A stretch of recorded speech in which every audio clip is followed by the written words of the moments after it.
Hey sports fans, Coach Nick here and welcome to B-Ball Breakdown. Don't miss our post-game show immediately after Game 2 of the Warriors vs. Spurs. Should be a great one. Now let's do a quick look into the Grizzlies vs. Thunder from yesterday. There's lots of things to be concerned with if you're a Thunder fan, even though they got the win, because they had to steal the game at home. If they're going to continue to not double team down low off of Zebo and Marc Gasol, they're going to get beat. It's going to be just like what happened with the Clippers. There's no doubt in my mind. And if they're going to play Kendrick Perkins more than 30 minutes a game, there's just no reason to do that, and we're going to show you just how bad he is. While you see Perkins front Zebo, this is foolish because you're giving Gasol an opening. When they get back to their men, the Thunder simply let Zebo go to work with no double, and he does his patented face-up jumper in Ibaka's face. Again, they go to Zebo, who does a right foot pivot and gets into Ibaka's body, negating his shot-blocking ability for fear of getting a foul, and gives up a layup. Perkins gets a lot of respect for being a good defender, but I simply don't see it. There is no way he can handle Gasol on the low block by himself. And he certainly doesn't have the size to bother Gasol's jump shot either. Perkins' weak side defense stinks too. His man isn't even in the frame, yet he doesn't come over to help on this Conley drive for a layup. The Grizzlies' defense will give Ibaka the long shot as much as he likes, since he's shooting 31% from 15 to 24 feet in the playoffs.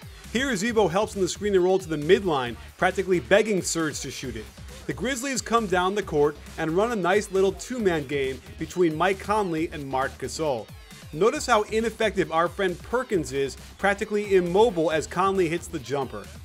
And if they're not getting any defense, perhaps Perkins can help them on offense. Instead, he makes it 4-on-5 every offensive possession he's in the game. You can see how the Grizzlies completely ignore him and make life difficult for everyone else in the Thunder.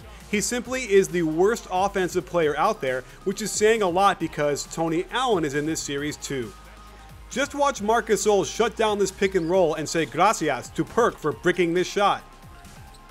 And just a quickie, lest you forget why I'm always harping on help from one pass away. Down the stretch, the Thunder made the kind of mistakes that result in a playoff loss. This screen and roll is supposed to get Fisher open, sliding in behind the roll man because Ibaka is supposed to do just that, roll. But he doesn't move, and Conley can roam the weak side for the steal. However, on this drive, you'll see him miss another right-handed layup. Grizzly fans, stop telling me how good his right hand is. It stinks. The Grizzlies time and again let Kevin Durant use the ball screen and hope Gasol could contain. There isn't much he can do on Durant that far from the basket. However, when Memphis played ice and forced Durant away from the screen first, it did give Gasol a little extra time and he could force this miss. The Thunder lost the finals last year because they wouldn't double LeBron in the low post effectively, primarily because they'd send Derek Fisher to do it. Here's the only time the Thunder got another defender close to Gasol or Randolph in the post, but Fisher's man was one pass away. Plus, Fisher is barely 6 feet tall. He can't possibly hope to bother Zebo. Conley gets right to the hoop and the Grizzlies get and make 2 free throws. With a 2-point lead and knowing the Thunder won't double, they go to Zebo on the left block and he gets it blocked. But look at the foul the referees missed. I know they're on the road, but this is ridiculous.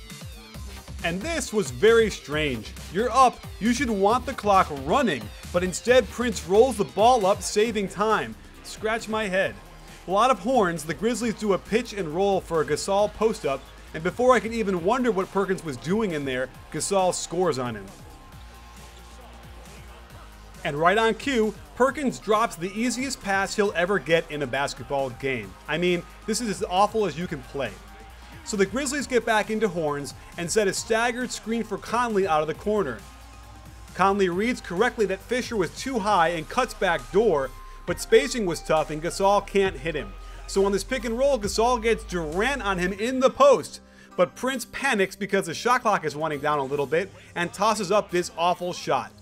Memphis is still in good position, up by 1 with 30 seconds to go. Inexplicably, they do not post up either Gasol or Zebo, and while Conley gets by Fisher, he gets it poked away.